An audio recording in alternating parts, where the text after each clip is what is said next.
Hi hello வணக்கம் friends, welcome to automobile world. இன்றைக்கி பார்த்தீங்கன்னா டாட்டாவில் ஒரு வாகனம் தாங்க பார்க்க போகிறோம். ஸோ இந்த வண்டியோட மாடல் பார்த்தீங்கன்னா 2009 மாடல் கண்டெய்னர் வண்டிங்க. இந்த வண்டியோட ரிஜிஸ்ட்ரேஷன் நம்பர் TN69Q5779 அப்படிங்கிறது தான் வண்டியோட ரிஜிஸ்ட்ரேஷன் நம்பர். ஸோ நீங்கள் வண்டி எல்லாமே பார்த்துக்குவாங்க. TN69 நம்பர், மாடல் 2009, கண்டெய்னரோடு கொடுக்குறாங்க. இன்சூரன்ஸ் பார்த்தீங்கன்னா ஒரு 1 இயர் கரண்டில் எடுத்து கொடுத்துருவாங்க. எஃப்சி 10 மாதம் கரண்டில் இருக்குது. டேக்ஸும் கரண்டில் தான் இருக்குது. ஆர்விஎல் வண்டி. ஸோ பாடி கண்டிஷன் எல்லாமே ஃபுல்லாக பெயிண்டிங் பண்ணியிருக்கிறாங்க. டிங்கர் வேலை எல்லாமே பண்ணி தான் பெயிண்டிங் பண்ணிக்கிறாங்க. ஸோ நீட்டாக இருக்கும். நீங்கள் வீடியோவில் பார்க்குற மாதிரி வண்டி பார்த்துக்கலாம். டயர் எல்லாமே 60 காசு பட்டன் அந்த ரேஞ்ச் சொல்லலாம். டபுள் டோர் செட்டப்பில் கொண்ட வண்டி. பாடி கண்டிஷன் குட் கண்டிஷனில் இருக்குதுங்க. ஸோ வீடியோவில் இருக்கிற மாதிரியே பார்த்துக்குவாங்க. ஒன்றுக்கும் மேற்பட்ட வாகனங்கள் வச்சுருக்கிறாங்க. தேவைப்படுறவங்க கண்டிப்பாக வாகனங்கள் நீங்கள் பர்ச்சேஸ் பண்ணிக்கலாம்.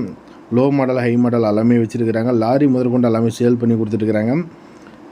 100க்கும் மேற்பட்ட வாகனங்கள் பார்த்திங்கன்னா இங்கே வச்சு விற்பனை பண்ணிட்டு